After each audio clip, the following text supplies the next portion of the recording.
ആ ഒരു അന്നത്തെ ടൈമിൽ ഭയങ്കര പ്രൊഫഷണൽ ആയിരുന്നു പഠിച്ച സമയത്ത്. നോക്കാം.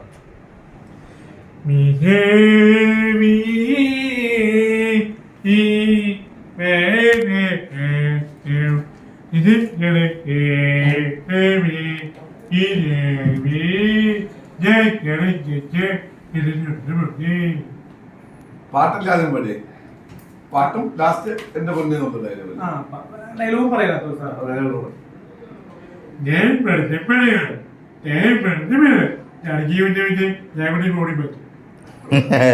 അടുത്ത സുരേഷ് ഗോപിയുടെ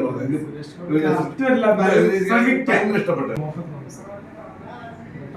അല്ല അന്ന് നീ പറഞ്ഞിട്ട്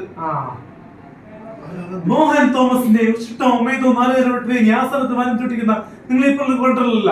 I am personal just from that.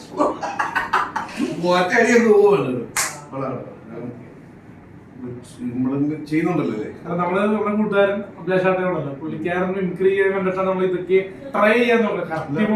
എല്ലാം ചെയ്യുന്നുണ്ട്.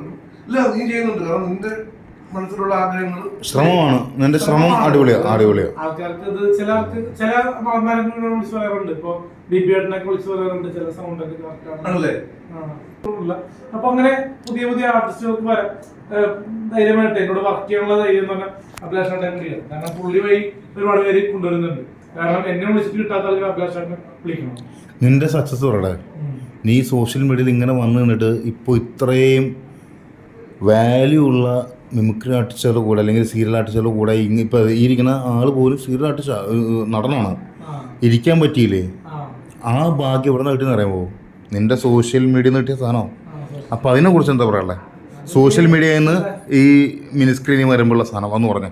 അതിലെന്തായാലും നന്ദി ആദ്യം തന്നെ പറയുന്നു. കാരണം സോഷ്യൽ മീഡിയ എന്ന് പറഞ്ഞ പ്ലാറ്റ്ഫോം എന്തും പറയാനുള്ള ഓപ്ഷൻ അല്ല. നമുക്ക് ഒരുപാട് കയ്യബദ്ധങ്ങൾ പറ്റിയിട്ടുണ്ട്. പല നടന്മാരെ പറ്റി പറഞ്ഞ ചിലപ്പോ രാത്രികൾക്ക് ചില ആൾക്കാരെ വിളിച്ച് സംസാരിക്കുമ്പോൾ ഞാൻ പറയുന്ന ഡയലോഗ്സ് ഒക്കെ എടുത്തിട്ടിട്ട് അതൊരു ട്രോളൊന്നും ചില വലിയ വലിയ ആ നടന്മാരെ വെച്ച് എനിക്ക് പണിയുന്നുണ്ട്. പക്ഷെ അത് ഞാൻ അപ്പൊ തന്നെ മാപ്പ് പറഞ്ഞത്. കാരണം രാത്രിയൊക്കെ വിളിക്കുമ്പോൾ നമുക്ക് അറിയാൻ പറ്റില്ലല്ലോ എന്തിനാ വിളിക്കുക. അപ്പൊ നമ്മള് സ്വയബോധം ഇല്ലെന്ന് തന്നെ പറയാം. കാരണം ഈ വെള്ളം അടിക്കില്ല. പക്ഷെ എന്നാലും നമ്മള് ഉറങ്ങിക്കയപ്പില്ല ബോധം പോകും. അടിക്കില്ല ഇല്ല. പക്ഷെ ഉറങ്ങിക്കയപ്പോ എനിക്ക് ഇപ്പൊ തന്നെ ഒരു സാധനം ചെയ്തപ്പോ ഞാൻ ഉറങ്ങിപ്പോയി ശരിക്കും സാധനം അഭിനയിക്കാൻ. അതുകൊണ്ട് അഭിനയം ഇതൊന്നും സംഭവമാണ്. ലഹരി എന്ന് പറഞ്ഞാൽ വല്ലപ്പോഴും സിഗരറ്റ് വലിക്കണം. ഞാൻ പറഞ്ഞോണ്ട് എനിക്ക് എല്ലായിടത്തും കിട്ടുന്ന ഒരു സാധനമാണ്. പിന്നെ കഞ്ചാവ് മയക്കുക അങ്ങനെയുള്ള ഇഷ്യൂ ഒന്നും ഇല്ല. സിനിമയിൽ കാണുന്നത് മാത്രമല്ല അങ്ങനത്തെ സംഭവങ്ങളൊക്കെ. അതൊക്കെ നല്ല കാര്യമായിട്ട് തോന്നുന്നു. കാരണം ചില ആൾക്കാർ നമ്മളെ മനസ്സിലാക്കുന്നത് എങ്ങനെയാന്ന് എനിക്കറിയില്ല. പക്ഷെ യുവാക്കള് നമ്മളെ കളിയാക്കുന്നുണ്ട് പലരും ഈ സിനിമയ്ക്ക് വേണ്ടിയിട്ട്. അത് നമുക്ക് സഹനം വരുന്നുണ്ട്. പക്ഷെ നല്ല സിനിമ ഗ്രൂപ്പ് നമ്മളെ സപ്പോർട്ട് ചെയ്യുന്നുണ്ട്. ഒറ്റ ആഗ്രഹം പറയട്ടെ. ഒരു സിനിമ റിവ്യൂ പറയുമ്പോൾ അലൻ ജോസ് പെരേരയുടെ ഡാൻസ് കണ്ടുകൊണ്ടാണ് ആദ്യം വൈറലാവുന്നത്. ആ ഒരു ഡാൻസ് സ്റ്റെപ്പ് ഇപ്പോൾ നമ്മൾ നിൽക്കുന്നത് ഏഷ്യാനെറ്റ് സീരിയൽ അവാർഡാണ്. ആ ഏഷ്യാനെറ്റ് സീരിയൽ അവാർഡിനെ കുറിച്ചൊരു പാട്ട് പാടുന്നു. ഒരു സാധനം ചെയ്യാവും. പല സീരിയലുകളുണ്ട്.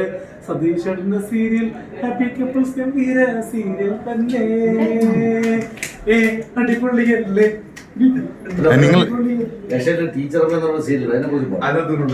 ടീച്ചറിനെ കുറിച്ച് പാടും. ടീച്ചർ ഗംഭീരമല്ലേ അടിപൊളിയല്ലേ സൂപ്പർ അല്ലേ. സൂപ്പർ ഹിറ്റ് സീരിയൽ തന്നെ ടീച്ചറമ്മ.